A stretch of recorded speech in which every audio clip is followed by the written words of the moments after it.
What's up mga kamix? Welcome back to my YouTube channel. So sa vlog natin ngayon mga kamix, ayan, itong ating D10 Hi-Fi Bass Power Amp.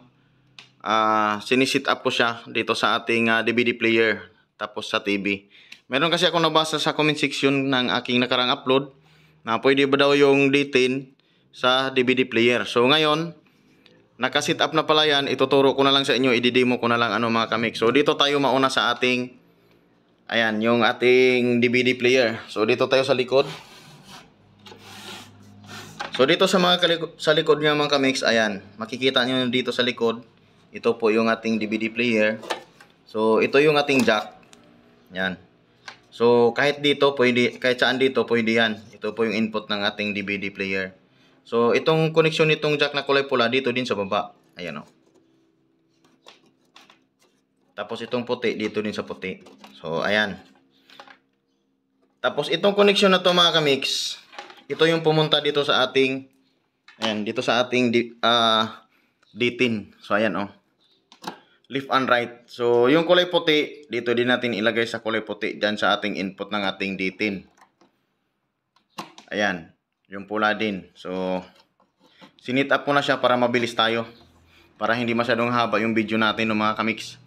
Tapos itong ating kulay dilaw na jack mga kamix, ayan, nakalagay sa video yan.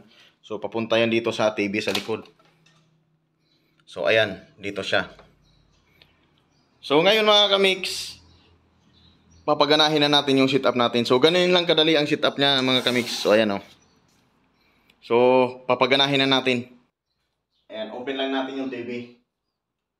Ayan, tapos itong ating DVD player, open na din natin. Nakasaksak na lahat yan. Itong ating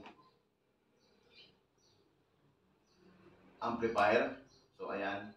So kailangan pag nag-open kayo, i-off nyo muna yung volume para hindi mabilis masira yung ating speaker.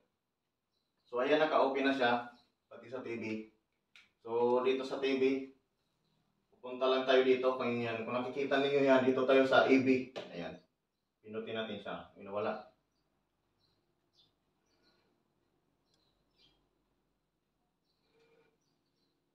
So ayan, gumagana na siya mga kamix. So ngayon dito tayo para mapagana natin tong ating D10. So dito tayo sa may sign ng FM at saka FM at saka Bluetooth. So ilong press lang natin siya para marinig natin natutunog itong ating speaker.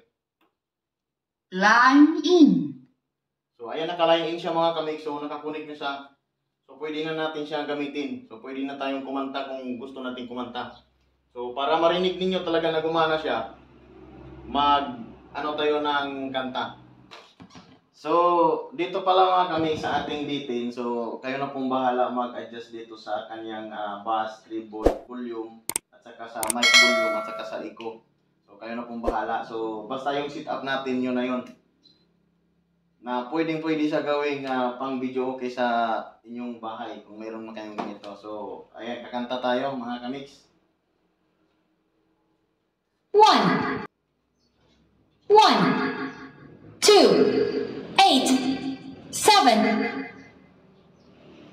So pasensya na kayo sa boses ko mga kamix dahil medyo inuubo ako at saka hindi maganda yung natin. So kakanta lang ako para makita ninyo na okay siya na gamitin.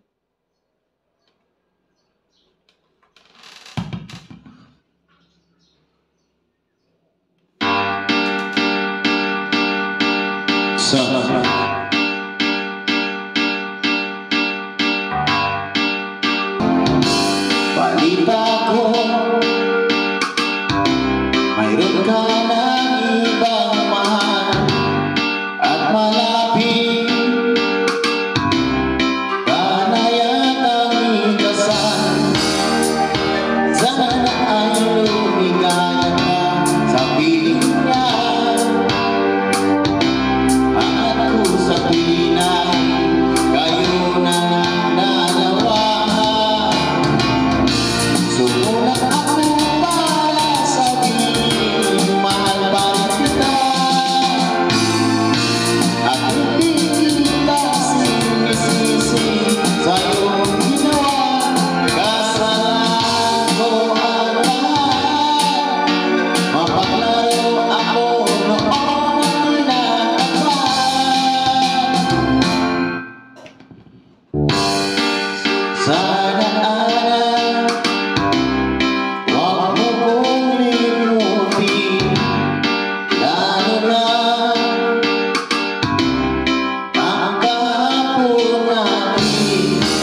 limutin, lalo na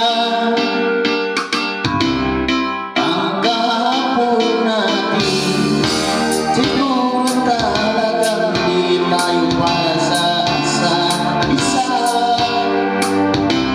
Lahat na lang sa alaala, paalam na. Sumulat ako para sabihin, mahal pa rin kita. At hindi kita sinisisi sa iyong ginawa. Kasalanan ko ang lahat. Mapaglaro ako noon at pinakapan. Paalala, mahal pa rin kita. Sayang-ana, sana tayo na. Paalala. Ayun, maraming salamat mga Mix.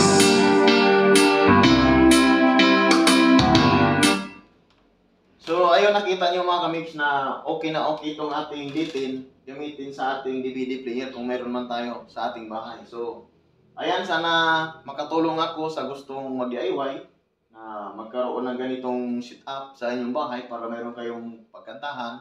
So, sana makatulong ako sa inyo. So, hanggang dito na lang tayo. Ayan, kung bago lang kayo napadaan sa aking channel, huwag na magkalimutan mag-subscribe, pa-like and share mga kamix. So, ayan, maraming salamat. Bye-bye!